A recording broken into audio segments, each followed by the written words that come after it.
and we're starting to record now. Raleigh has been trying to get a transit system off the ground for the 35 years I've lived here, literally. And we just broke ground on the first little remnant of it, first little bit of it the other day, the bus rapid transit service that will be operational on New Bern Avenue and in the New Bern Avenue corridor in East Raleigh within, I guess, 3 years. And that's our focus tonight. So I'm gonna, it's 3 after 7, I'm gonna begin. So Russ, if you would drop that slide for me and let me appear in all my glory on screen.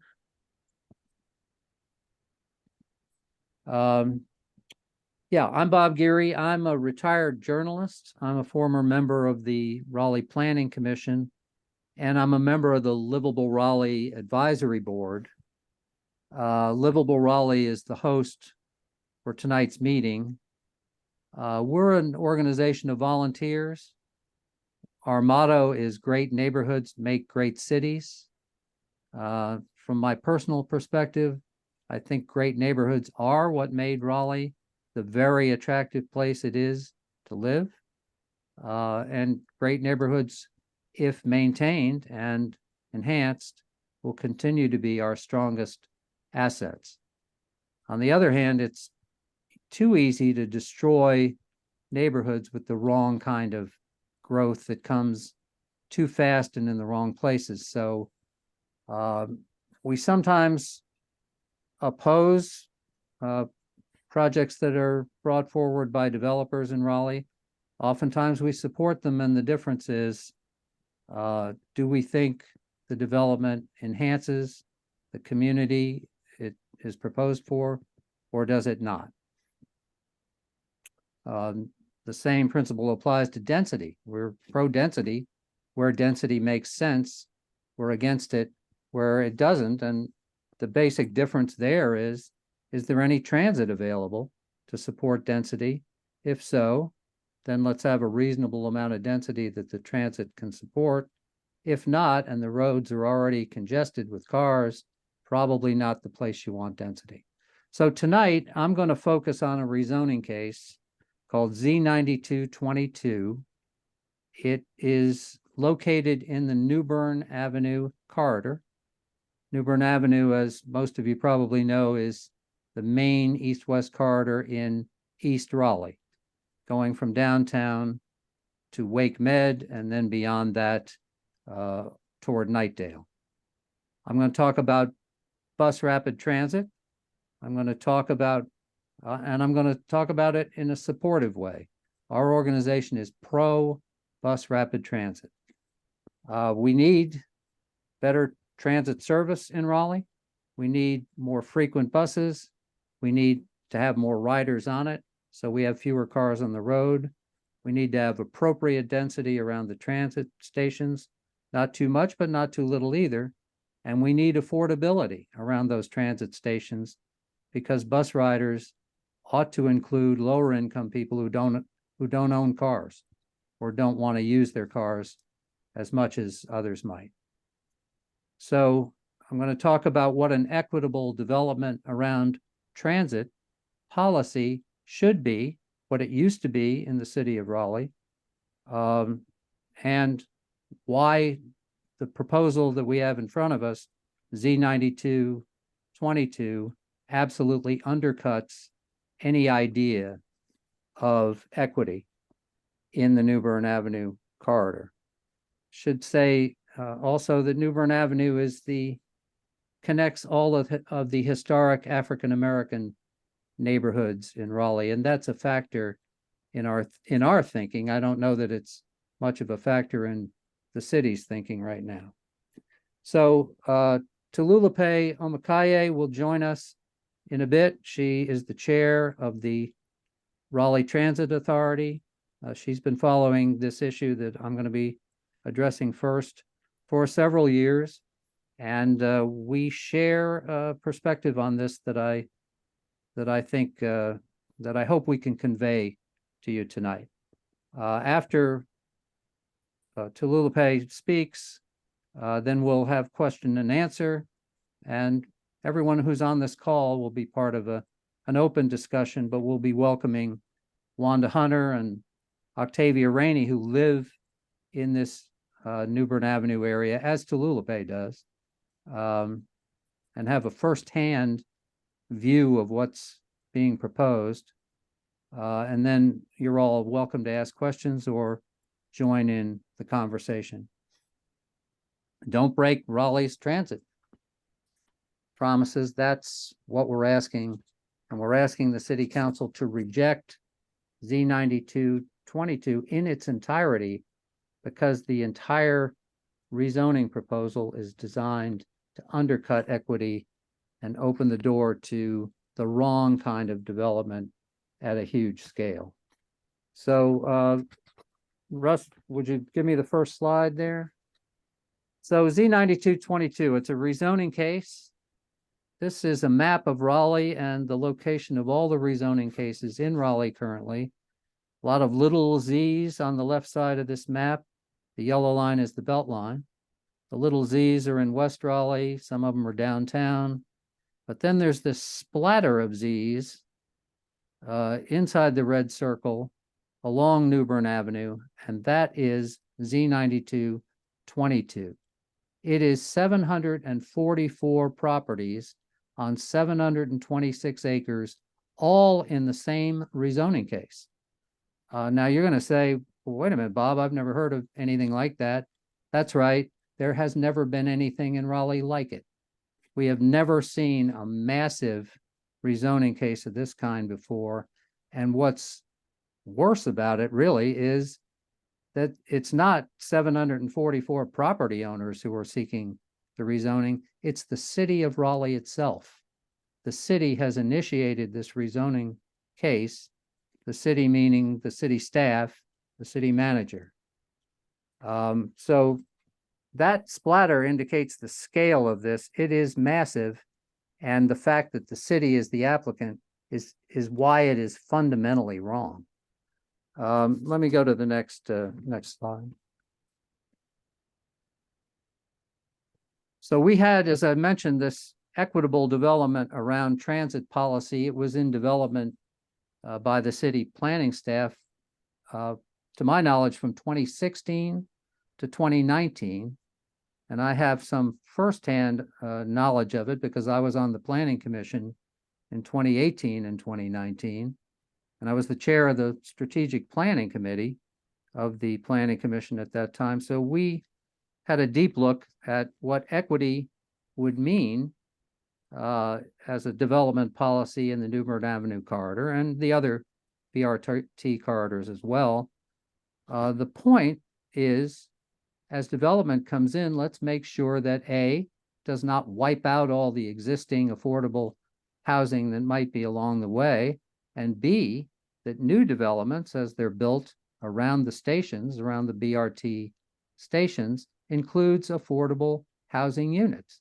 Let's make sure that it's not all luxury units, expensive units, multiple thousands of dollars a month in rent, and drives people out of that corridor. And as I said, this corridor is the historic heart of the African-American community in Raleigh. And I don't think I have to say, as you all know, that we discriminated against these communities for many, many years, and incomes are lower over there, and housing values have been lower. And they are now under the gun of potential gentrification if we don't take care in the kind of development that we allow in the New Bern Avenue corridor. So next slide, please. So this is what bus rapid transit will look like on New Bern Avenue. In this portion, I think that's Raleigh Boulevard going north-south, and the buses are going down the middle of New Bern Avenue. The one on the right is going from east to west. The one at the bottom of the screen going from west to east. The cars, as you see, are separated from the buses. The whole point of bus rapid transit is, why is it rapid? Well, because the buses don't get caught in traffic. They have their own lanes, and the buses run more frequently, carry more riders. And on New Bern Avenue, hopefully they carry low-income riders as well as upscale riders, but not just upscale riders. So next slide. And as I said, we've been trying to get a transit system off the ground in Raleigh for as long as I've lived here. I moved here in 1987. This is our newest plan. It's about 10 years old. We laid out a plan for 4 BRT corridors 10 years ago. And I say I didn't lay it out, but I wrote about it when I was a reporter for The Independent. And I supported it, and I still support it. The western corridor is out Western Boulevard, one corridor going north up Capitol Boulevard, one going south down South Wilmington Street, and then the New Bern Avenue corridor going east. And I want to say, to distinguish the 4 of them, 3, the one to the north, the one to the west, the one to the south, there are many, many open development opportunities along those corridors. They've got a lot of giant parking lots and old strip malls that need to come down on those corridors. But New Bern Avenue isn't like that. New Bern Avenue is developed. It was developed by African Americans from mid 20th century to the end of the century. There are houses and trees and beauty and people living in that corridor, and it does not have a lot of empty spaces. It does have some large lots that can gracefully hold more houses, but it is a place where you can't just go in with a backhoe and start tearing things up. So next slide. This is, I went over there the other day and took this picture because of the sign at the bottom, Save Our Neighborhood, Stop the Rezoning, and because of the fact that there is so much housing along New Bern Avenue that is worth keeping. It is affordable in most places. Some of the older, smaller houses have been torn down and replaced by very expensive houses, but a lot of the older housing still exists, and there will be development along New Bern Avenue near these new BRT stations, but we need to take care what we allow around the stations so that we don't wipe out all the houses that are nearby. So next.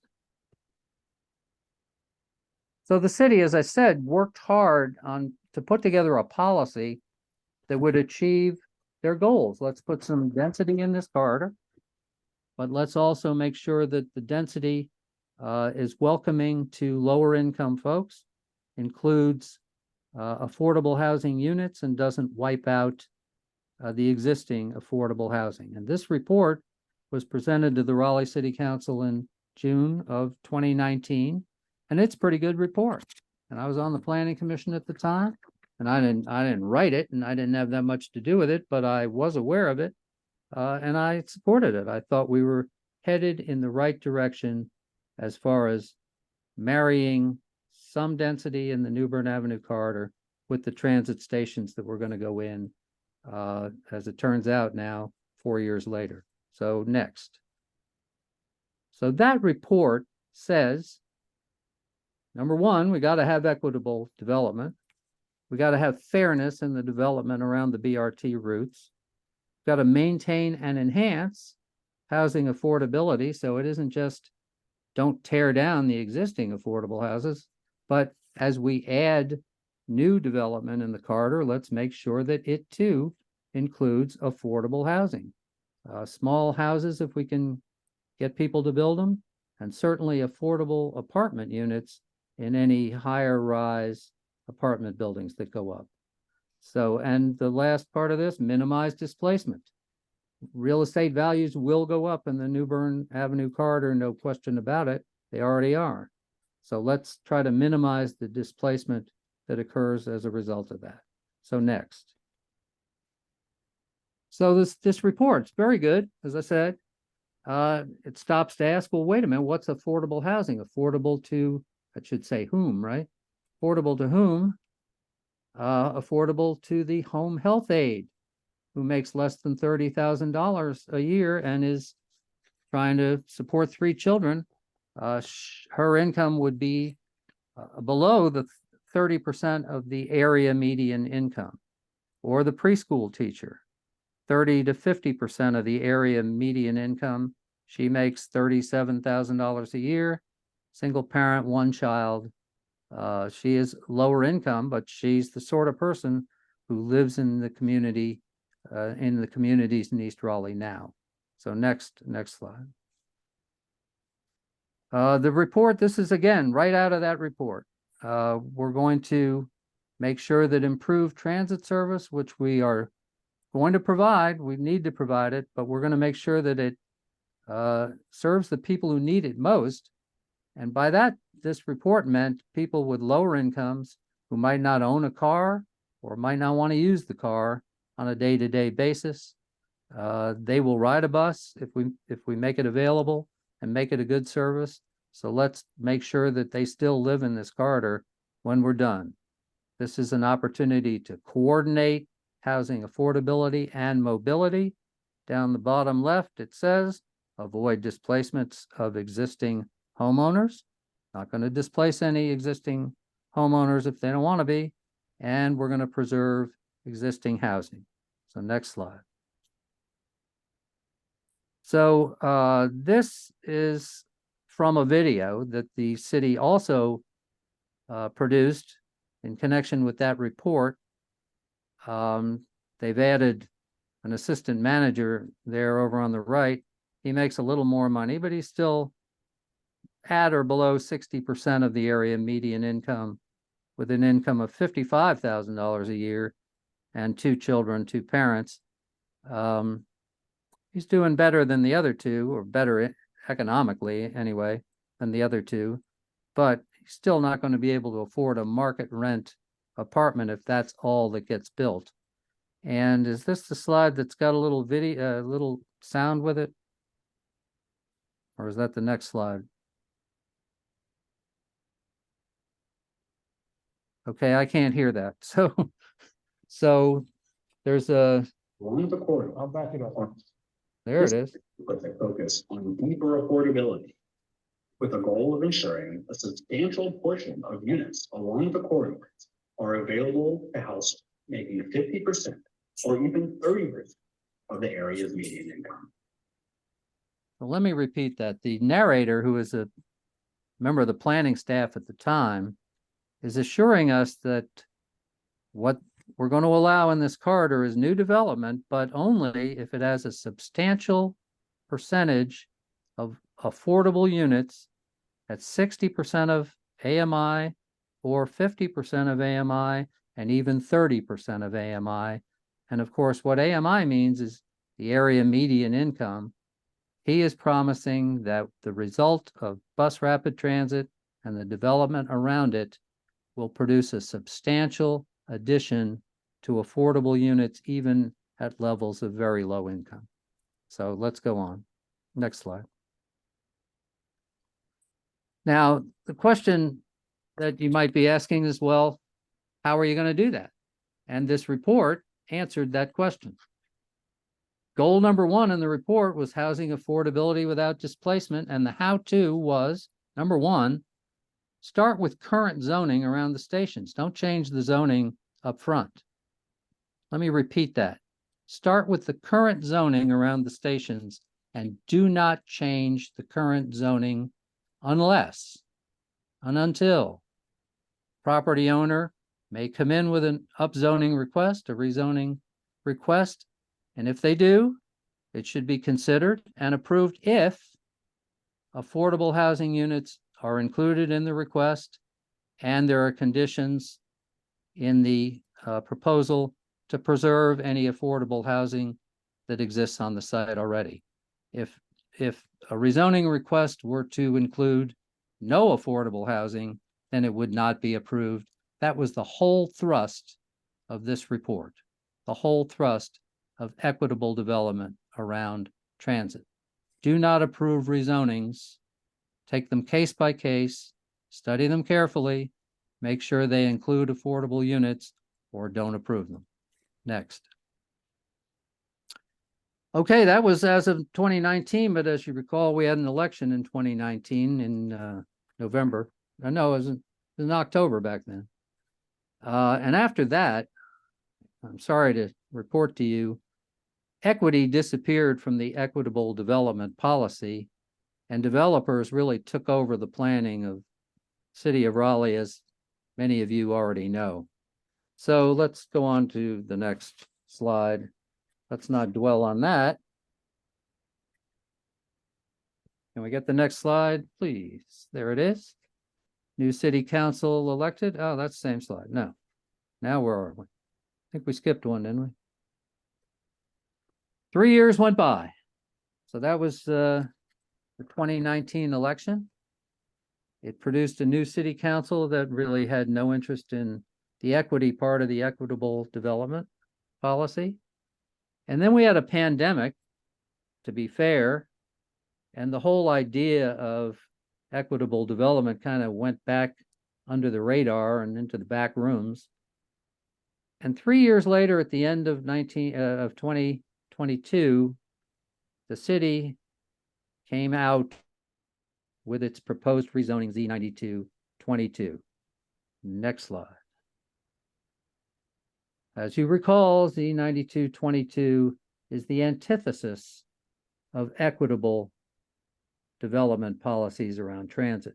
Instead of carefully considering what should fit around a transit station and carefully considering proposals that would or would not include affordable units, Z9222 says the city itself will upzone 744 properties en masse. It is offering no conditions of its own that would assure any affordable units. It is offering no conditions that would spare existing affordable houses where they're in the way of this. And the proposed rezoning is pretty much continuous. There's a handful of lots along New Bern Avenue that are not in this rezoning. But if a lot, if you know of a lot on New Bern Avenue or within a third of a mile of New Bern Avenue, chances are it's in this proposal. Very few are not.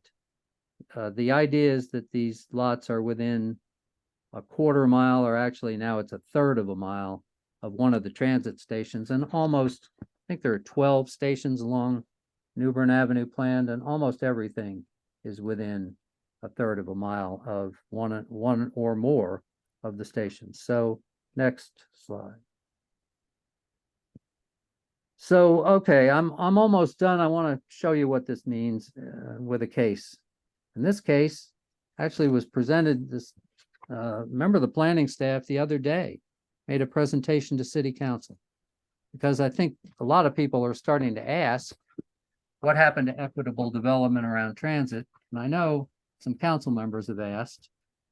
And so the planning staff scheduled a work session and went to city council and did a presentation on what they now mean by equitable development. And I don't want to get carried away about how misleading I think that presentation was, but this was in the presentation, so take it for what it's worth. Here's a lot on New Bern Avenue on the south side. It's 10 acres. City owns part of this property, by the way. It's zoned R10. R10, together with Missing Middle, allows, according to Ryan Walter, the planning staffer, you would be able to build 174 residential units, townhomes, or I think smaller buildings would fit under that R10 category on this lot with the current zone. Remember, the equitable development policy prior to the 2019 election said, don't change the base zoning unless affordable housing units are offered in the new proposed zoning. So what is the city proposed? City is proposing on the 10 acres, zone that site from R10 to RX5. That's a mixed use designation. That's what the X means. 5 stories on 10 acres.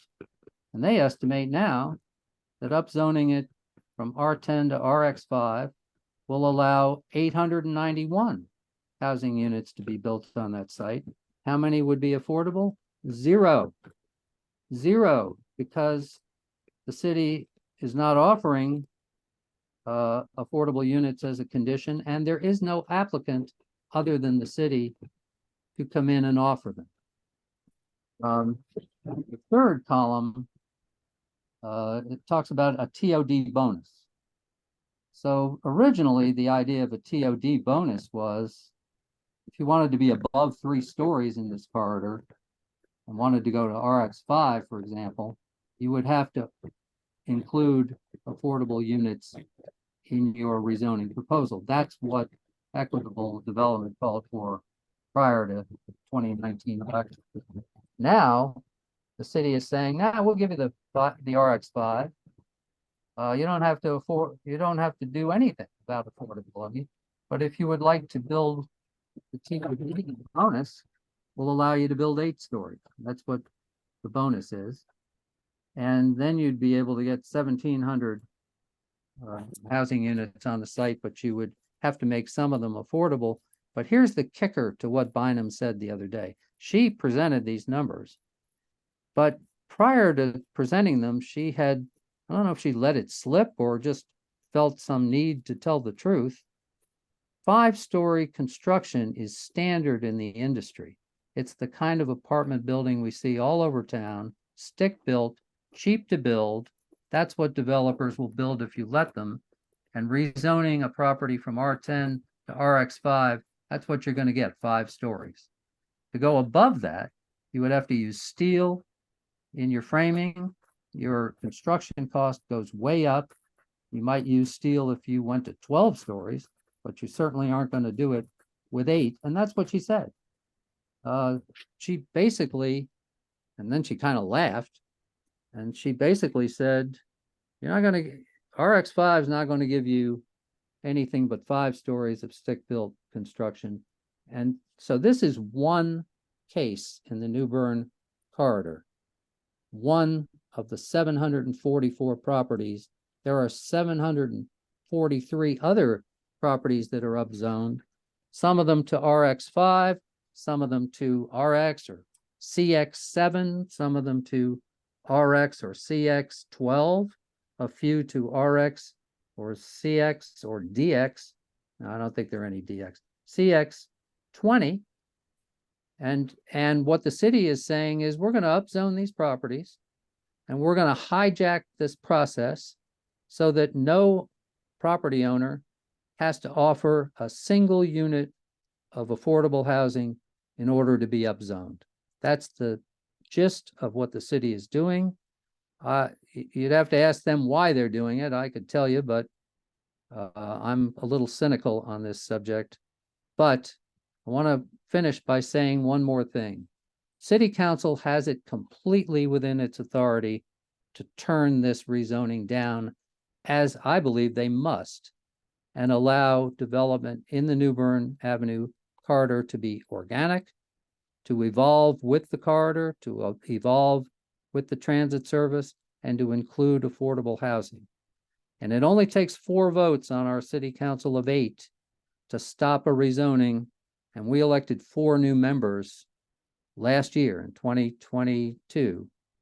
It is within their power to stop this, and I certainly hope they will, because I can tell you the mayor is pushing hard for it, and they're going to have to stand up to her, or this is going to go through.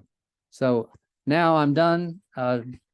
Let's take down this presentation, and I'm going to introduce Tululape. Promised her I would not mispronounce her name, and she offered Omokaye, Tululape Omokaye, who is the chair of the Raleigh Transit Authority, and I will give her the floor. Thank you very much. Thank you all for having me around this very important conversation. My name is Talulape Omokaye. I am the chair of the Raleigh Transit Authority, at least to the end of this year. I've been on the Transit Authority since 2016. And when it comes to the BRT and the rezoning, I want to start from the beginning. I joined the Transit Authority in 2016. Excited to be there, and I like a lot of people on our boards and commissions. Sometimes we join these positions and we're here to make the city better, but we're often following the lead of staff, right? And we're just listening to what they're saying. We're kind of rubber stamping and moving on through because they know what they're doing. But then we also have to realize that staff has a direction, and their direction comes from somewhere, right? And these people are just doing a job. I was attending city council meetings. And one of the city council meetings I attended, they talked about the affordable housing bond referendum. And in the conversation around the affordable housing bond referendum, they talked about transit and this BRT. And I was a part of the process of moving this along. And yes, we want enhanced public transportation in Raleigh. That was on a ballot. We voted for it, but it was very vague. And who's going to vote against enhanced public transportation, right? Who's going to vote against making their city better by allowing people to get around the city more easily? In this city council meeting, after transit finished presenting, a group of developers got up and started talking about how they were going to follow development in the affordable housing bond referendum and the 10% that was going to be allotted to developers from the affordable housing bond referendum. And the developer said, we're going to follow the path of the BRT. Instantly, my alarm started going off. I am not against bus rapid transit. I am not for bus rapid transit up the New Bern Avenue corridor as it being used as a guinea pig for bus rapid transit. I believe that if this is about development, Capitol Boulevard needs development. I believe if this is about ridership, Western Boulevard needs ridership with students that flow in and out and teachers to get them to and from education and opportunities for work in that corridor out there. The New Bern Avenue corridor was used because of the ridership. It is our main ridership, so that way we can get federal funding for it to be able to put the bus rapid transit here in Raleigh, North Carolina. But when you allow developers, and I'm not against development, I'm against predatory development. When you allow developers to say we're going to follow the path of the BRT, that it then opens the door for gentrification of people off a corridor. If our number one ridership are low income, people of color, Black and brown people to be specific, that live up the New Bern Avenue corridor, and we put development chasing the BRT and it runs them out and displaces them, that means that ultimately we run out our ridership. The original plan for the BRT was in fact about ridership. That was our justification for it. But I don't believe it was ever actually about that, especially when you look at developers following the path of it, especially when you look at the measure that was put on the ballot vaguely speaking towards this transportation where people didn't realize it was going to displace them. And we see that's happened handily. Since COVID, we haven't been charging for the bus because of no touch system during COVID, but now we've consistently not charged. And the truth is, we don't know what our true ridership is right now because we have a lot of people who are homeless on the bus or people who are riding the bus for convenience who wouldn't necessarily ride it otherwise. We also right now, as a transit system, are facing a multi-million-dollar deficit in the next few years. We also are facing an operator shortage. We are cutting routes in the transit system. This is just facts about what we're dealing with as our transit system moves forward. So when we talk about enhanced transportation, we need to figure out a way to do that sustainably. When we talked about equitable development around transit, a lot of the engagement that we had in regards to that did not include a lot of the historical residents or people who were going to be impacted by these changes that were happening up transit. A lot of them didn't know about meetings that were happening. And oftentimes when changes are happening in the city, that corridor is the last to receive them and the last to be engaged. So a lot of people that I spoke to personally going to these engagements were just happy to be being engaged, not necessarily understanding the impact that this BRT was going to have on them coming up New Bern Avenue, right? Then we talk about this rezoning. Now, the original wording of the rezoning impacted housing and economics up New Bern Avenue. Now, we know that A lot of the business owners of New Bern Avenue are Black and brown. We know the homeowners of New Bern Avenue, a lot of them are Black and brown. So why is it in this rezoning, did it originally say that if something happened to your single family dwelling, you would not be able to build another single family home? I'm gonna pause because I really want that to kind of settle in, that the rezoning wording said that up this corridor, if something happened to your, caught fire or something happened to your single family dwelling, you would not be able to rebuild your single family home. You would have to build dense housing. So now we understand that home ownership is the cornerstone of wealth building. Ownership in general is necessary. So if this is written in the original wording of this rezoning, and we know that insurance does not work that way. Insurance does not give you money to build a duplex if you had a single family home. So who benefits from wording like that, right? Is it not again, not villainizing development, but this sounds like predatory development. Predatory development done in coercion with the city in some ways, right? Where you're saying, but then you can't rebuild your home. So then what happens? Well, we also know that predatory lending is a thing. Inequitable loan practices are a thing.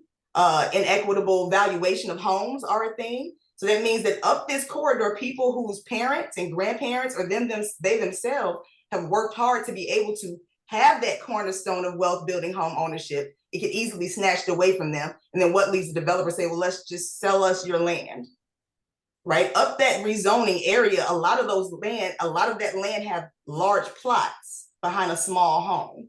So can you imagine how much apartment buildings or housing can be built with people who just want land for their house? Also in that rezoning, it discussed economics, business ownership. So right now, still in place. So some of the wording has been changed about the housing piece, but to me, a rewording versus a reworking is concerning if that is the original wording. So I believe that if an idea is corrupt from its inception, then you have to question the whole idea that follows that, in my mind. So the second part of it is the economic part, where it's now prohibiting auto-centric businesses. So car dealerships, car washes, drive-throughs, gas stations, oil change places, anything that has large parking lots, all of those things. And we know what businesses are currently housed up New Bern Avenue, who owns those specific types of businesses. Now we're saying, well, they'll be grandfathered in under certain concessions and things of that nature, but we also understand historically, we have to then take into a historical context. These are not isolated incidents if they're done consistently every 10 or 5 or whatever years everywhere, right? So then when you take into the historical context of how economic economic ability and equity is taken from this, of the New Bern Avenue corridor, housing and home ownership is threatened up that corridor, that then is under the guise of ridership of a bus, when really it's about development and the moving out of people from downtown and that centralized area, right? And a lot of this rezoning, even when you look at it, what's cut out of the rezoning? The country club is not impacted by this rezoning that is still in the rezoning area of New Bern Avenue. So when we talk about what's really happening, it's in our face. The gentrification of people out of Raleigh has been written about largely in national media pre-COVID. During this space, COVID held us up and kind of kept us blinded to a lot of things that were still moving forward when it comes to transit. Transportation is important, but it's also often systemically used to disenfranchise the same people that it's supposed to be serving. So when we're talking about what the future of Raleigh is, we have to think about that. The lack of engagement, the lack of the historical residents, the lack of Black and brown people that were at these engagements that I saw with my own eyes. Making sure that transit is sustainable and responsible, and development that happens, that goes along with that, to support the people who were historically in that area. Even if we're using average median income, but we're gentrifying low-income people out and raising the income level, then if you're using that, isn't that also making affordable housing relative to the people who are living in this area? So words can often be used as weapons and has often been used as weapons, especially to vulnerable communities. And when I say vulnerable communities, I mean communities that they feel like that systems feel like they can disenfranchise without them having allies, without them having knowledge, without them having the ability to stand up and defend themselves and advocate for themselves. And that's exactly what's happening up the New Bern Avenue corridor. We have a lot of things going on with housing and displacement that we can watch, that we can look into. Our operators have been asking for years for us to when we brought before the years for us to bring back the fares to make them feel safer. Our operators should be listened to. There's a lot of areas that we can go in when we talk about building a sustainable, growing transit system that is equitable and supports everyone. And I don't think that this is a part of it. We often haven't discussed that the other bus line is not necessarily going to disappear of New Bern Avenue just because this BRT is there. So then there will be excess transportation up. Does this make, I know I'm laughing at it, but to me, it doesn't necessarily make a whole lot of sense when you step back and look at it. And I know we spent a lot of time working on this. And I've said for years, which is part of the reason why I pushed to be the chair of the Transit Authority when I left that city council meeting. Just because it took us a long time, or it's taken us a long time to make a bad decision, does not mean we need to continue to dedicate time to that bad decision. At some point, we have to turn around and say, how do we really, really make this what we say we want it to be, with the image and be versus seen, and bring everybody in that's going to be impacted, or even in the growth. That doesn't mean that we don't have development or increased transportation, but what it does mean is that we do it in a way that makes, as we said earlier, as Bob said, African Americans developed the New Bern Avenue corridor in the 20th century, right? So why is it that we're now being told what businesses and what housing we can have up and develop a corridor that we developed? Why is it now we're being told, no, what you really need are barbershops and coffee houses and beauty places and nail salons and boutiques? What this really needs to look like is North Hills. Well, then where does that leave us? What it feels like is Raleigh is trying to become an exclusive city that buses in its workers on a bus rapid transit and buses them out because they can't afford to live in the city anymore. What it feels like is we've been hoodwinked in a lot of ways, all of us, because housing affordability is not just for South Raleigh. That's a citywide policy, right? That's something we should have everywhere. And if we're trying to do this rezoning up the New Bern Avenue corridor, and city council or anybody wants to push forward with that, then why don't we push that exact rezoning with this original language across the whole city? Will we do what we're doing on New Bern Avenue in North Raleigh? Will we do it in 5 points? Will we push people up? You know, if we're talking about equitability, if we're talking about allyship, if we're talking about growth, and growth includes culture, and culture includes Black and brown people, if we're speaking about those things, then everybody deserves a seat at the table, and everybody deserves a voice to be heard, especially when an area that's looking to be developed is one that we developed a while ago. We talk about fairness, those things need to be involved. When I went to one of the planning meetings and we talked about the rezoning, one of the people who wrote the rezoning said he will also suggest higher traffic fines and red light cameras up the corridor. And when the planning commission asked him, well, do you have any suggestions on prevention? He said, well, that's not in my wheelhouse. So he has taken on the armor of policing a community that is often policed by people who do not live there or look like those people in the community, and said, we need to give them, and if they break these, then we need to punish these people in this community. But I don't have a suggestion for prevention or for bringing people in or for restorative justice. What I do have is a suggestion of how we can further police a community that already is over-policed. I don't mean to get on a soapbox. I'm just telling you the historical space of how some of this is and how it pops up to me, and how we can say things are about one thing, but we have to look at the pudding and the proof is in it about what's really going on here in this city. And then we have to be honest with ourselves about how true we are to re-steering the direction of how things are going, and what we want the city of Raleigh to look like in the next 5, 10, 15 years. And that's my Tolupe, you're not on a soapbox yet. That was so eloquent. I thank you very much. This is the whole subject of why we develop the way we do. A book could be, a library of books could be written. This zoning case is simple in my mind, but the larger context of the issues, it really needs people to sit down together and talk. And that has not happened in the city of Raleigh in the last 4 years. Just to cite a bad example, after 2019, the city council got rid of the CACs, or tried to, and largely did eliminate them in Southeast Raleigh and East Raleigh.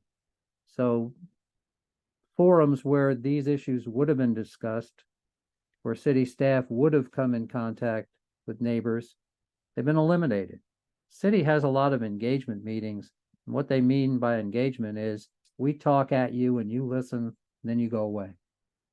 And I'm afraid that's what you've described with what happened on the New Bern corridor. So let me ask you one question, and if you could keep your answer brief, then I'm going to ask the same question of Octavia and Wanda Hunter. Can you envision a development scenario for the future of New Bern Avenue that is fair? And what does that look like? How do we achieve? Well, what does it look like? First of all, what is New Bern Avenue? A bunch of dense apartment buildings or no apartment buildings? What is it? I think that my answer is a bit broader than New Bern Avenue. One of the other things I talked about on the transit authority was the fact that transit doesn't speak with planning and we don't speak with housing. I believe that the plan needs to be for the city so that there isn't, okay, what's happening up New Bern Avenue? Apartments.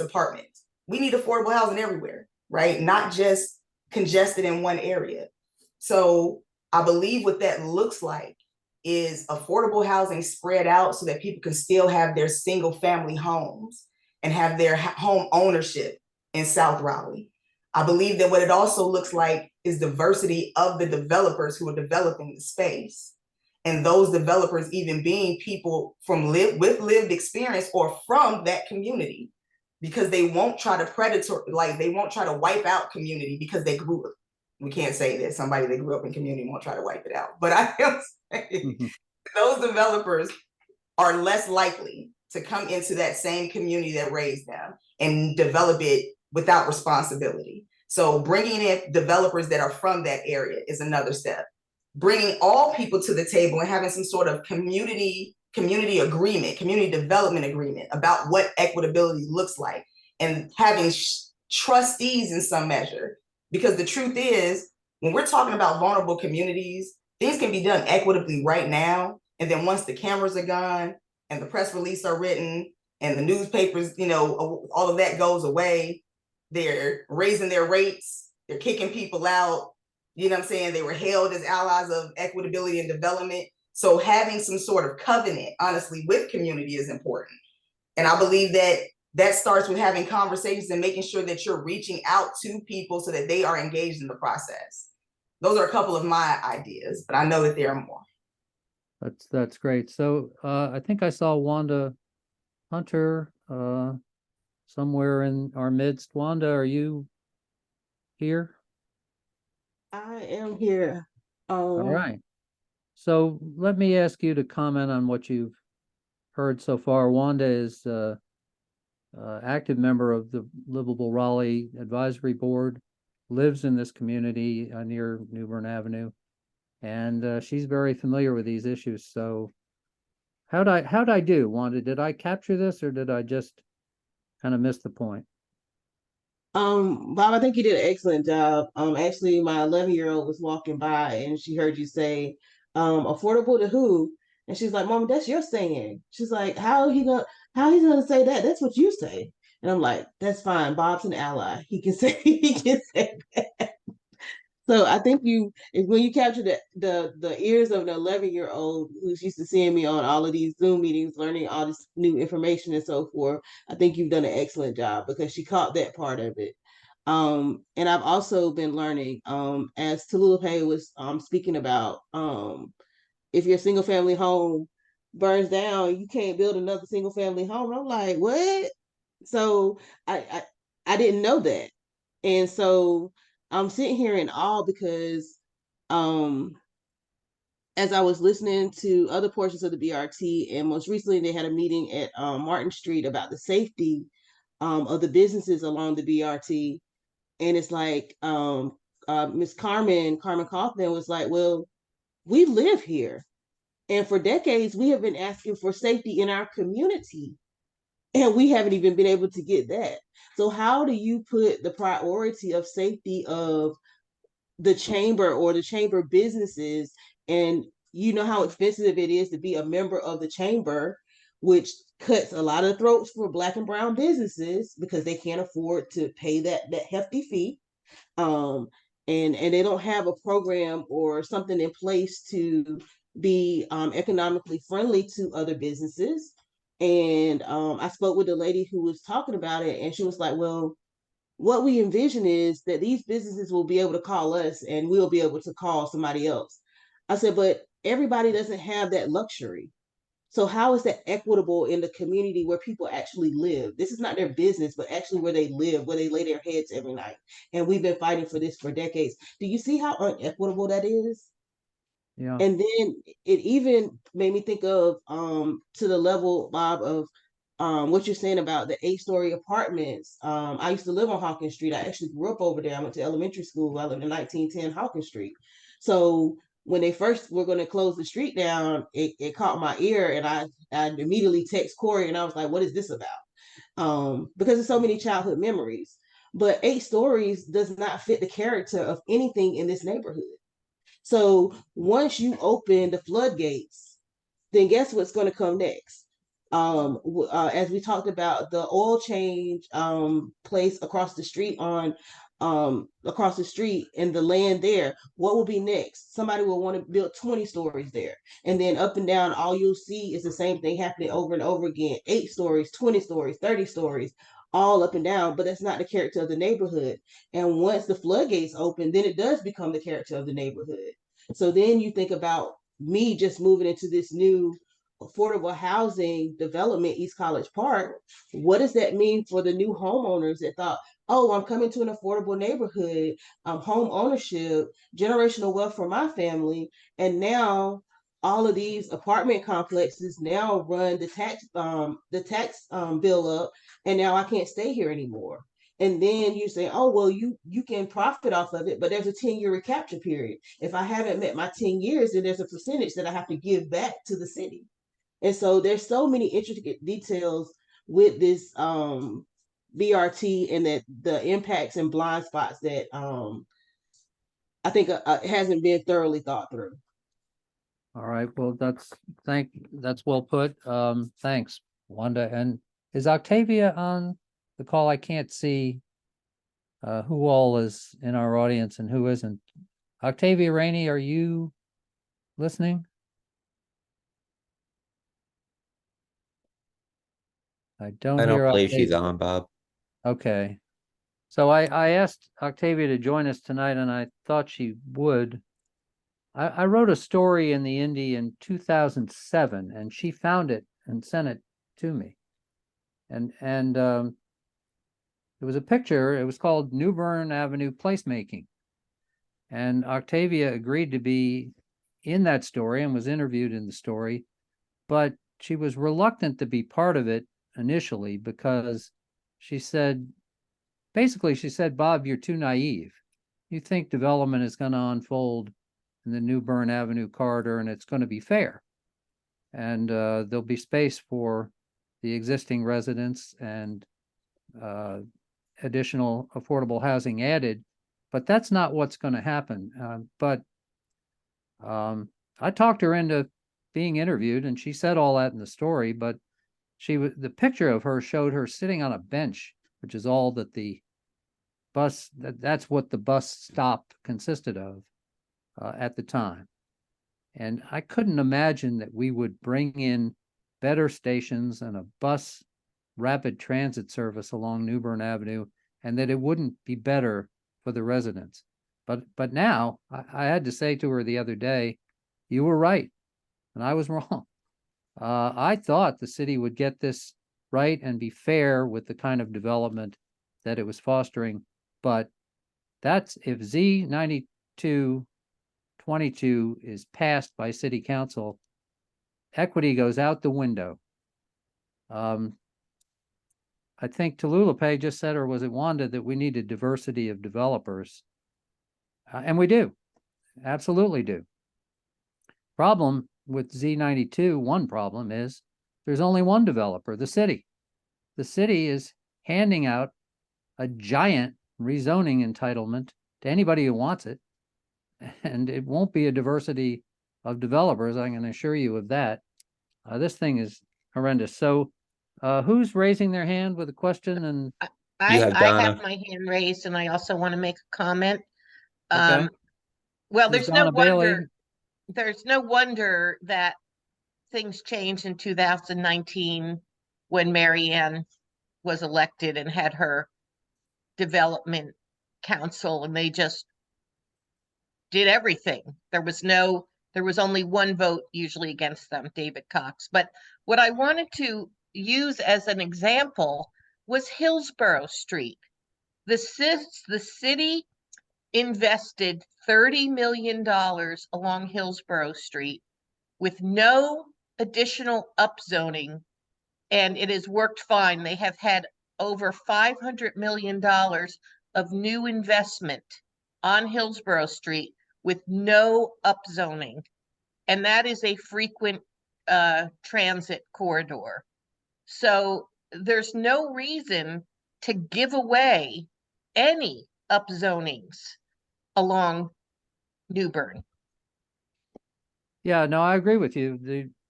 The city invested on Hillsborough Street and then waited to see what would be built, and a lot of things have been built.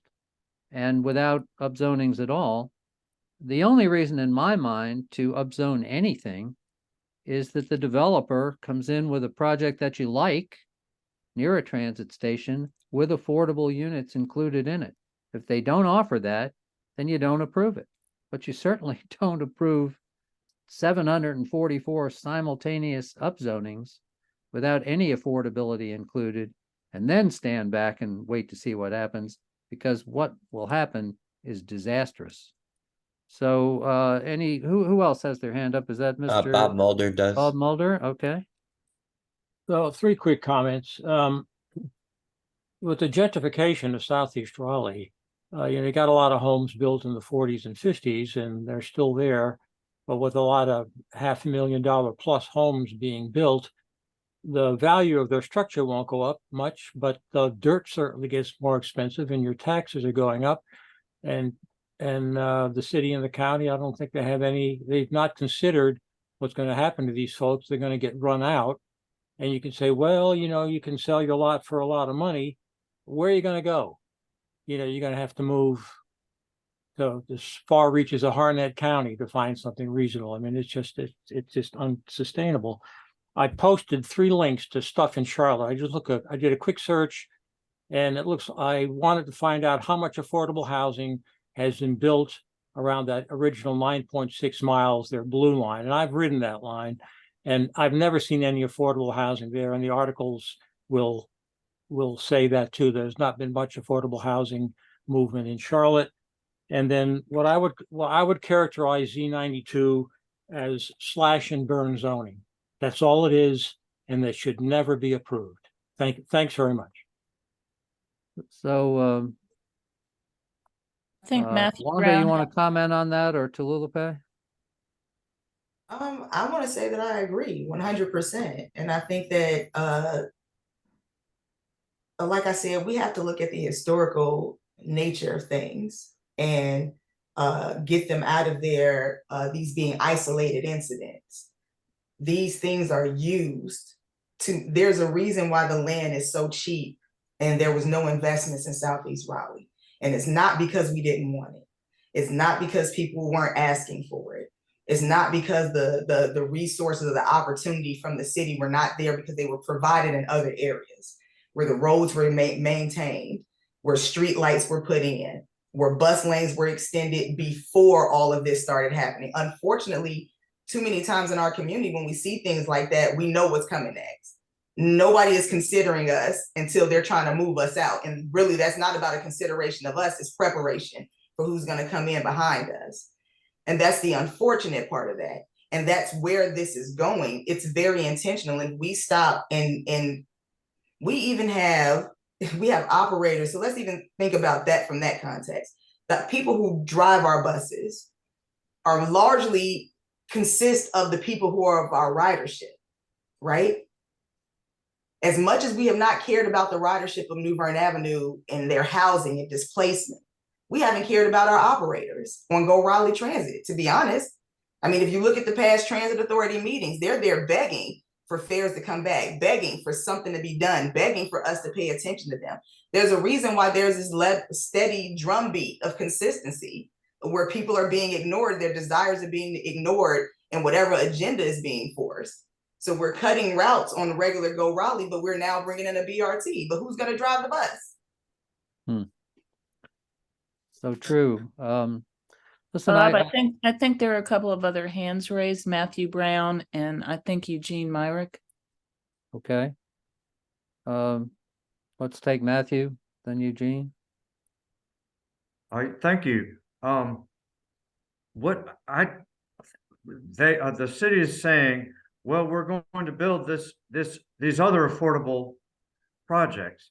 So that will make up for the existing affordable units that are lost, but they're not always equal. If somebody is in her old house, her humble house, and she has an affordable payment, mortgage payment or rent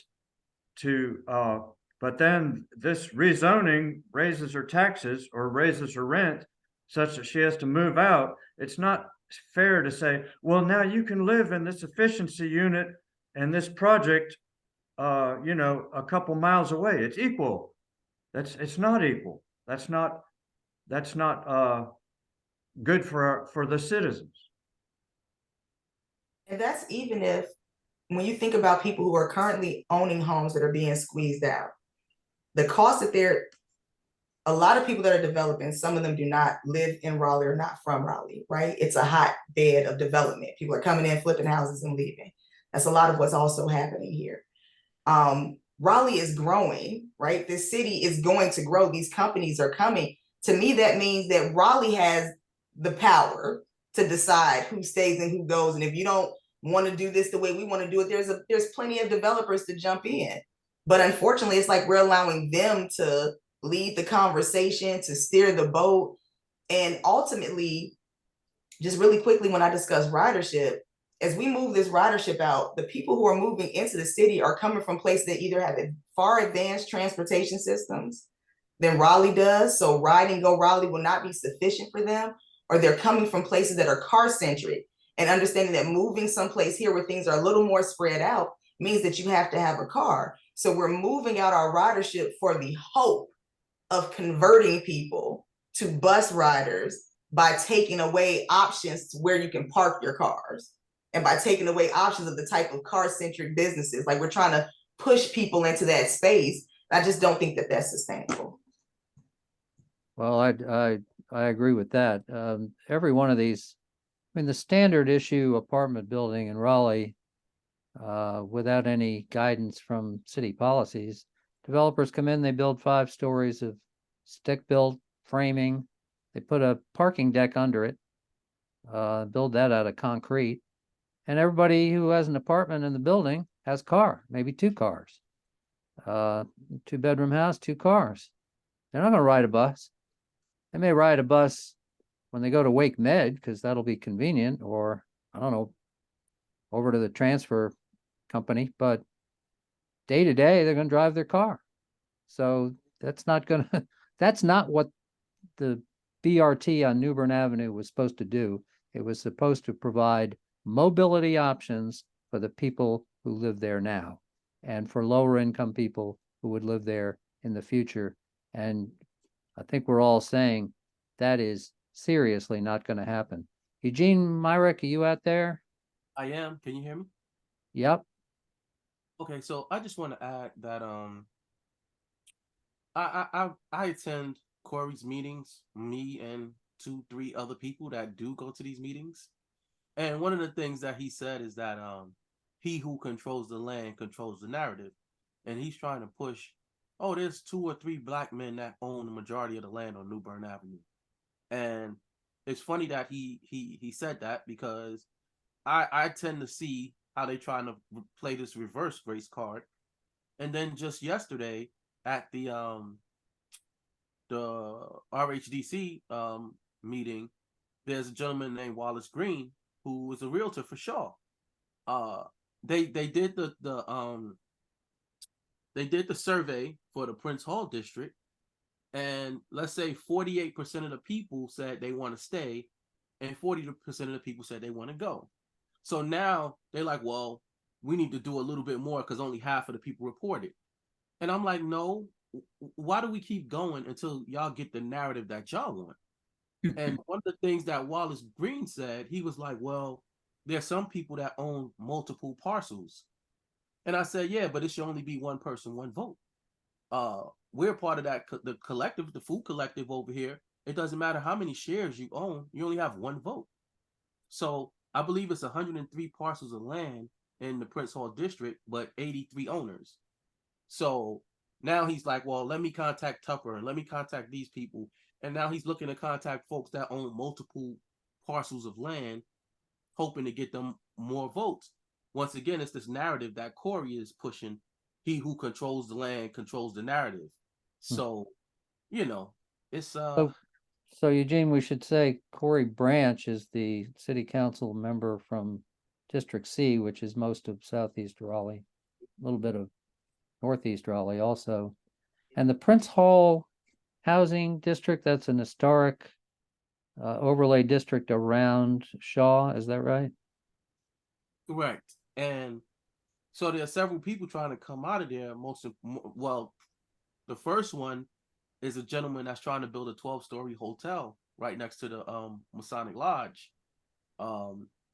And once again, the city doesn't require any parking or anything like that. So he wants to build a 12-story hotel with 120 rooms. So let's say he sells out. Where are all those cars going? It's like we really I'm just sharing information. I'm just sharing information. Bob, I don't want to interrupt. There is a question from Leon in chat, in addition to at least 2 hands up. Okay. What is it? Read it to me. Leon's question was, he wants an explanation of the process of people to be removed from the TOD. I think what he's talking about is probably the people that can request to be removed from the TOD. Well, people refer to this zoning case as the TOD, but that's not exactly accurate. What they want to be removed from is Z92, which includes a TOD option, but I'm going to set aside the TOD option for another day. You can apply to be removed. So the city has proposed to rezone 744 properties. A lot of the people who own houses in this area don't want to be rezoned and are trying to get out of the rezoning. And so they're going to the Planning Commission, and the Planning Commission has spent an enormous amount of time listening to them and considering whether they should be allowed out or kept in. And their inclination is to keep them in, but they seem to be letting a few out. And it's almost random and laughable what's going on. Meanwhile, on the sidelines, other property owners who are near but not in the rezoning area are trying to get into this rezoning case. And the Planning Commission has approved a couple of them, if I remember correctly. The other day, they decided, well, we really shouldn't allow other property owners in this rezoning case because they haven't followed the right process to be rezoned. Well, guess what? Neither did the city, but it is true that if you want to be rezoned, you're supposed to go through a pretty formal process to request it and notify your neighbors and have a neighborhood meeting. And these folks are just showing up at the planning commission and saying, I own some property over here and I want to be in this case. And so the planning commission, in its wisdom, decided, well, we'll send this request to city council with this rezoning case without a recommendation. In other words, they're including these folks in the process of maybe getting rezoned without any notification to neighbors, without any hearing, without any real consideration for where the property is or whether conditions ought to be offered to the rezoning. I mean, it's appalling to me as a former member of the Planning Commission. We spent a lot of useful time carefully considering rezoning applications, case by case. Most of them were approved, but they were approved when they offered a proposal that had enough public benefit in the proposal.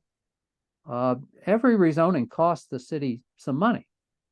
And if you put more people on your property, you have more cars, you have more students going to school, you have more demand for services, but you're also going to pay more taxes, and you're going to provide opportunities for people to live. So it's a trade-off, but you also have to look at where the rezoning is proposed. Is it going to tower over the small house next door? That's not a good idea.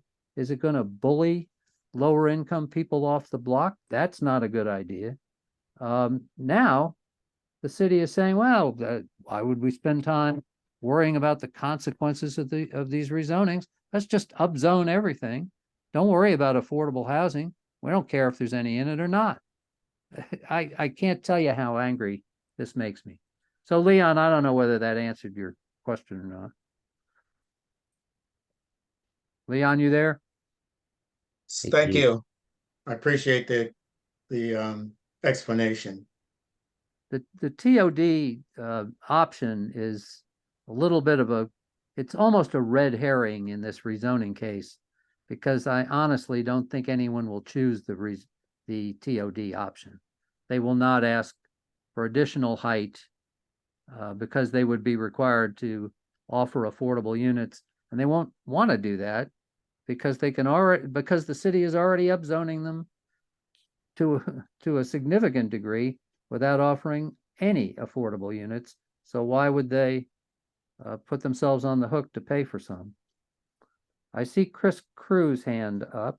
I think you had Mia and Helen before Chris. All right, I see Mia and Helen. Who's Mia? Hi, thank you so much for all the information. I'm actually a reporter at the Triangle Tribune, and I'm going to be writing up a little piece on this here today.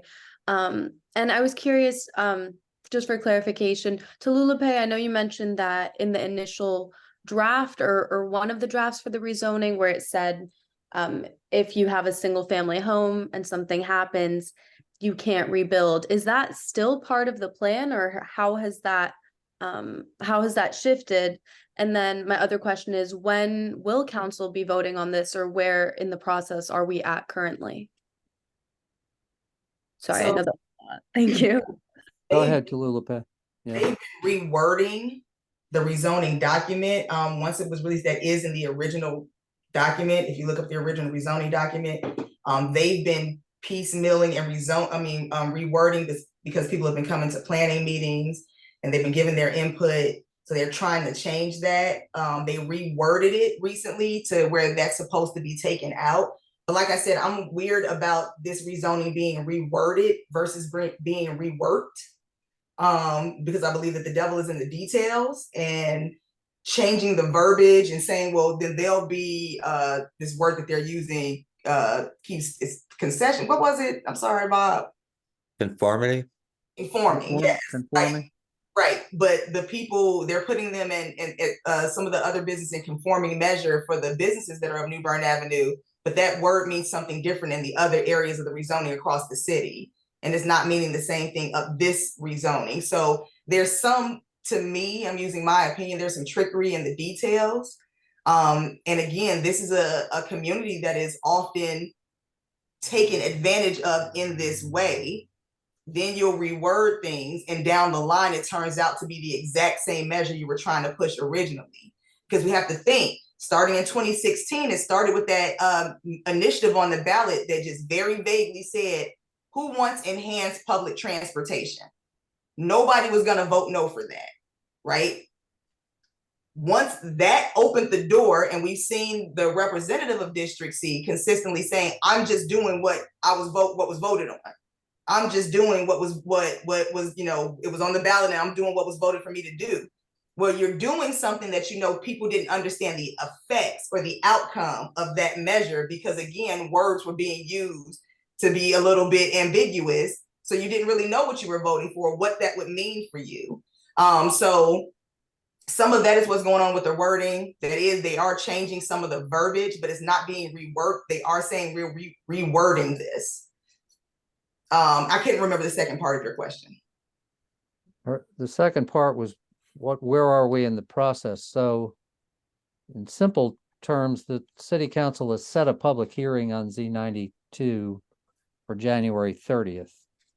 And I believe it's my understanding that that's the only subject of that meeting. It's a special city council meeting. So the usual public hearing on rezoning cases is, pardon my saying so, a farce. Each side gets 8 minutes, so the applicant gets 8 minutes, and then if there are 50 opponents, they get 8 minutes, and they have to figure out on the fly how to use them. But in this case, I think enough people are objecting to this rezoning that the council has scheduled a special public hearing. And then, I mean, that won't suffice. After that, the council should assign this case to a committee and kill it. I mean, it should be killed. And that's not to say that development shouldn't occur on the corridor or the other BRT corridors or anywhere in Raleigh, but carefully, not the way Z92 would unfold. So council is thinking about this. I think there's clearly stirring around about it, but the mayor's pushing it hard. As far as I know, Corey Branch is supporting it. We never hear anything out of Stormy Fort, but pretty sure she's supporting it. And Jonathan Melton is absolutely supporting it. So there's probably 4 votes out of 8 to pass it, but it takes 5. And if the other 4 members of council, Christina Jones, Mary Black, Jane Harrison, who am I forgetting? Megan Patton, if they vote no, this will fail. So that's where we are in the process. Helen Tart. Hi, I just wanted to sort of add on to what Matthew Brown said, because what's missing from all this affordable housing and how we're going to build new affordable housing is that the concept of home, the concept of living someplace where you raised your kids, where your husband died, where your grandmother and your great-grandmother lived, place the sense of community that comes with being in the same place for 30 or 50 or 150 years. And that is going by the wayside when you talk about adding affordable housing, when you take away when people have to sell their house to pay their taxes. Oh, I think you're exactly right. The planning staff in Raleigh, as long as I can remember, they've treated development as a commodity. How many units are we building? How fast are we growing? Without really a whole lot of concern with what's the effect on the community values, the character of a community, the people who already live there. They are truly not a planning department so much, but a development department. And they don't make any bones about it nowadays. They are absolutely interested in figuring out more ways for Raleigh to grow faster or continue growing fast, because we really are kind of short on open land now. So they're trying to stuff more development onto the properties that are already built. And the New Bern corridor just looks like open season for them. What a juicy target for us to jam some more development in that corridor. And if there are people there, they don't even notice them. I'm being harsh, but I mean, I've been watching this for too long to think that there's more to it than how many units are we going to build, and how much, how fast are we going to let the developers build them. So Leon, do you still have your hand up? My question is, I used to follow the planning commission meetings quite regularly. Well, I haven't in the last year or so, because I got tired of looking the same vote without any reference to affordable housing in the rezoning cases. And I want to find out for sure that I had not heard of any rezoning case that a developer took up the density bonus so they can provide for affordable housing. Is that still the case? That question I'm not able to answer. Tolulope or Wanda, do you know? I know that in my neighborhood on Brookside Drive, they're building 27 units because they use the transit bonus, because they say that they're going to put a rapid transit on Glasscock Street. And so, and the other, and you can only build 10 with, because the other development on the lot didn't do that, and they're building 10. So, there's missing middle, maybe they're doing it.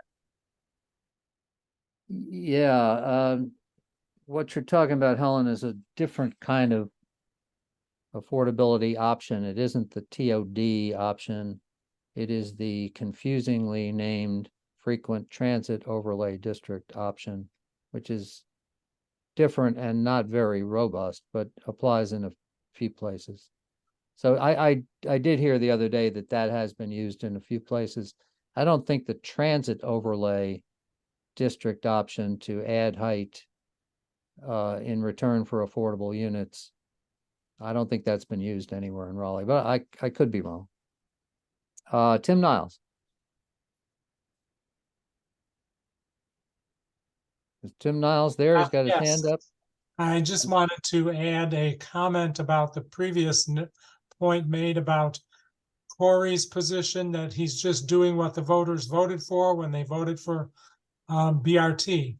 But the point is, they voted for BRT. They didn't vote for a massive upzoning.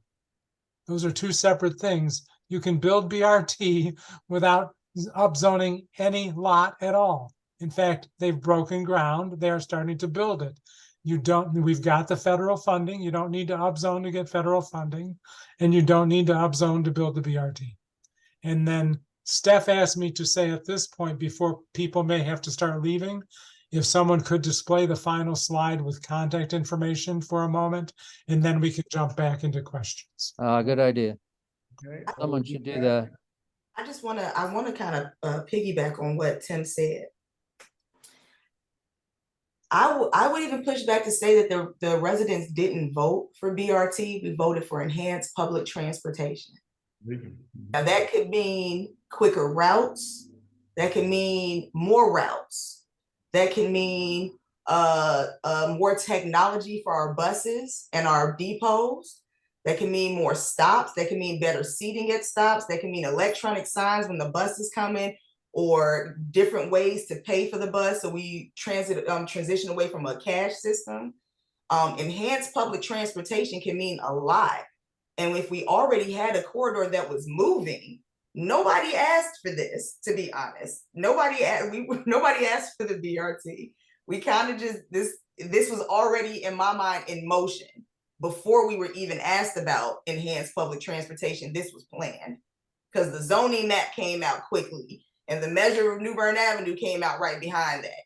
And it was already planned for the developers to follow the path of the BRT. And the developers following the path, there's already this rezone that goes along with that says what other businesses can be there that won't compete against these other businesses, and what type of houses and housing situation can be there. And a lot of this happened like this. For this to be, you know what I'm saying, for us to have voted on it in 2016, and we are at 2023, and it's not even 10 years out, and we're so far advanced with so many mechanisms put around it and planned out and carved out, that this was a motion. It's about growth of the city, and transportation is just being used as a mechanism. And what progress and growth looks like looks different for different people, right? So, and like I said, that's why I'm saying that this is historic. It's just being used. We could have enhanced public transportation. We could even listen to our operators and give them more fun, more money, bring back their seniority. You know what I'm saying? Listen to them when they show up and say, bring back rates. There's so much we can do to have a happy medium in transit. And how can we have enhanced public transportation if the people riding, driving the buses don't feel safe or compensated or cared about? Yeah, so Corey's position on any of this or all of this has mystified me for a long time. And I know Corey pretty well. I wrote about him when he ran for office the first time. I liked him when I first met him. I still like him. But I never can quite understand what he's thinking about anything. In 2016, it's true, we voted for a 0.5-cent sales tax. That was a county-wide referendum, and it wasn't for BRT specifically. It was for better transit service generally, and was supposed to include a rail transit option, which hasn't really gotten off the ground and apparently isn't going to. I want to make two other points. Actually, I'll come back. Chris Crew, you've been waiting patiently. Let me hear what you want to say. Yeah, great. Just going back to the height bonus for affordable housing. I called the planning department last month and pressed them hard to show me documentation about that. And they could not come up with a single case in 2 years that anyone has even approached them and suggested they would like to discuss that as an option. You know, why do we have these 5 stories of wood on top of 2 stories of concrete? That is the cheapest construction method right now, and that's what the developers want. You know, I think part of our message to the council needs to be, you know, we want Raleigh to grow. We want Raleigh to improve. You don't do that cheaply. That's enough for me. Thanks. I appreciate the opportunity. I've heard. That's a great thought. Thank you. I'm encouraged by what I've heard tonight. Thank you very much. Russ Stevenson, I promised I was going to call on you and then never did. So former city council member Russ Stevenson, who helped me put together my presentation. Well, maybe more importantly, I was on council when we passed the 0.5-cent sales tax, and when we made these promises about who it was going to serve and how. And I want to try to put both the BRT project, the overlay zoning of 744 parcels into a little bit of context, and I'll do that by going back to what Donna said about Hillsborough Street. We invested $30 million in traffic calming and improving pedestrian safety and bus transit along Hillsborough Street. With no upzoning at all, we've got, as she said, $500 million in private investment over time. I think it's been a big success in terms of it has served the student population without running off the affordable housing there, because now they've got their own student housing. So we still have affordable housing there. The neighborhoods like it, the businesses are there, and we did it all without having to juice the economy by doing a big upzoning. So that was 30 million. Now the BRT project is going to be about $100 million just by itself, city and federal investment in that corridor. The effect, so imagine the effect of the 30 million improvements on Hillsborough Street times 3, the effect of the private investment. They're going to be attracted just by doing the BRT. And so my thought all along was, why in the world do you want to drop this 744 parcel upzoning bomb on top of a corridor that is already going to see amazing growth just as a result of the BRT, $100 million BRT investment?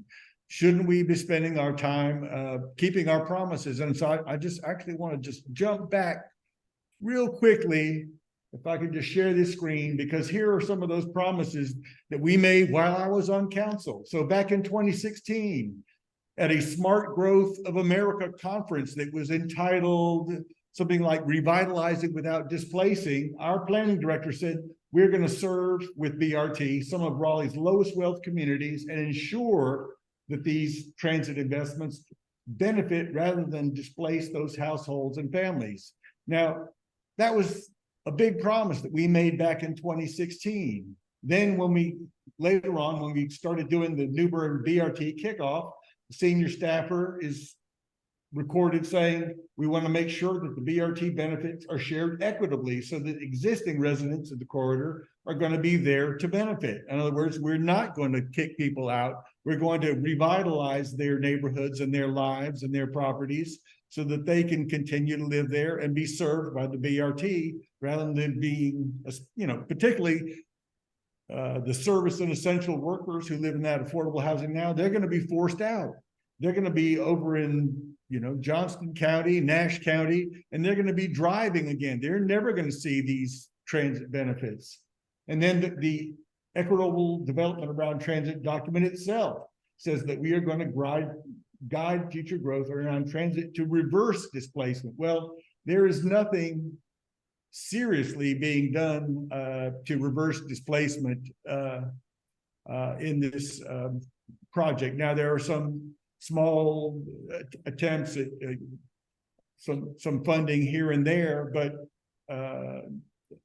the upzoning of 744 parcels is going to blow all those attempts to help, older people stay in their homes or do some energy improvements in their homes. They're going to be gone. There's not going to be anyone left to spend these home improvement projects on. So my comment is, let's keep the BRT. It's going to put a huge boost in the economy, but let's take our effort and spend it on actually doing what we promised to revitalize these neighborhoods without displacement.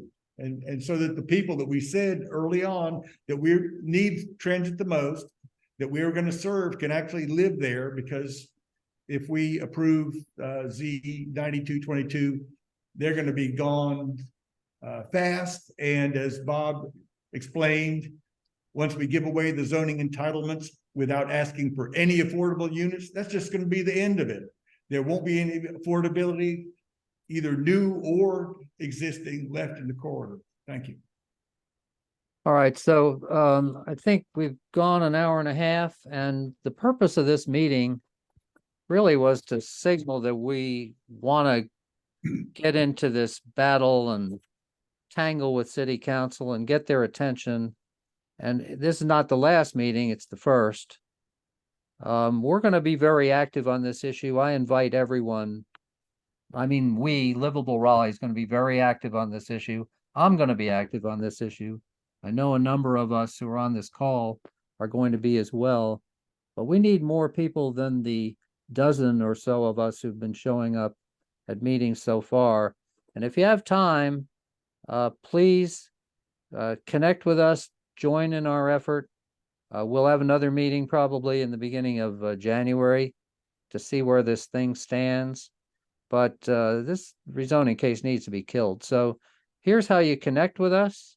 We have a Facebook page for Livable Raleigh. We have an X account that Elon Musk lets us have, called @Raleigh Livable. And we have a youtube.com, Livable Raleigh. We have a YouTube station even. We have an Instagram account. You can email us, Livable Raleigh. I don't know that the capital letters matter, but livable capital R Raleigh at gmail.com. Or if you feel so moved, you could give us money.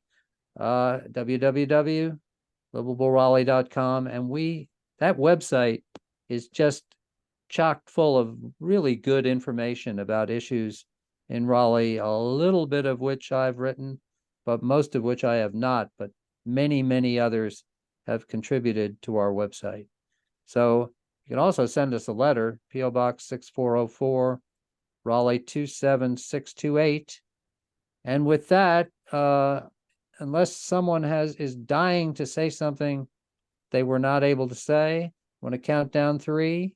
Bob, I'm- you had I'm Bob, you dying had to say Tim and something. Steph. Yeah, go ahead.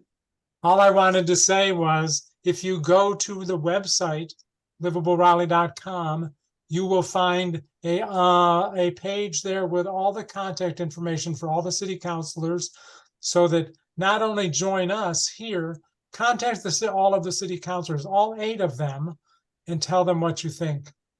That's all. Yeah, that's great, Tim. Thanks for saying that. And you have And Donna and you I, have Steph. okay, oh, Larry, are you talking? Not anymore. Okay. And I would like Donna to, Bailey. I would like to encourage people to come to public comments the second Tuesday evening of every month. You have 3 minutes and come and tell the council how you feel. It makes a difference for them to hear it. That is true, and that special meeting for public comments only, which is what, second Tuesday of the month at 7? Yes, turned and you into- have to sign up. You have to sign up Monday at 5, or if you have a visual, that needs to be in by Friday at 5. It is really a great opportunity to be heard. We had such a session the other night. A lot of the speakers were talking about something other than this case, but 3 minutes gives you a chance to be heard. And having a concentrated meeting just to hear from the public is a new thing for the Raleigh Council, and is directly a consequence of our having elected 4 new council members in last year's election. So on that note, Larry, did you want to throw something in? No, I just wanted to make sure we acknowledged everybody. And I think maybe Steph still has her hand up. Yeah, I just wanted to say Nicole Bennett put something in the chat about when the planning commission will next be discussing the Newbern rezoning, and asking people to, or suggesting that people email the planning commission or come to the meeting if they want to speak. So yeah, the most important thing is to speak up and let council know how you feel about this stuff. Do you remember offhand when that next planning commission meeting is? It's a meeting of the planning commission as a committee of the whole.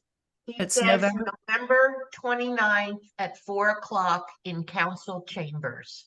Okay. November 29th. In the chat. And All now, right. I guess as an admin item too, we will be gathering up the chat here. We'll get a recording, and everyone who's registered here this evening will get a copy of the chat. So any references that are in there, you'll have those, and you'll also be able to go back and scan through the video to catch something that you may have missed. And we'll be posting it on our website, so anybody at any time will be able to go there probably sometime next week or the week after, because of Thanksgiving. Okay, great. And remember, we're all just volunteers. Nobody's paying us to do this, so, but we do it. You're seeing a bunch of people on this call tonight who are working pretty hard to keep citizens informed, even when city officials would rather we not be.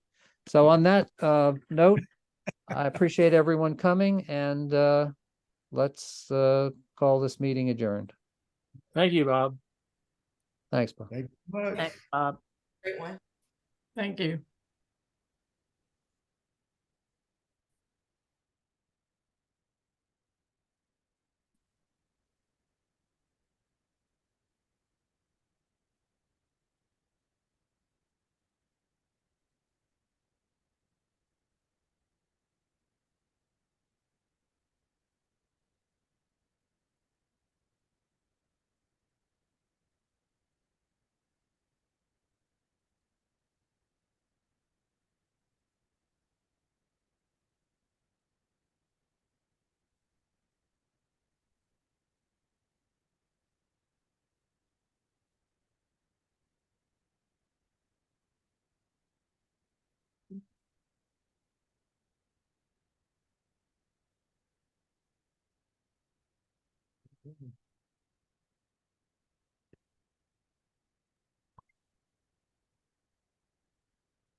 Okay, I think I've removed everybody.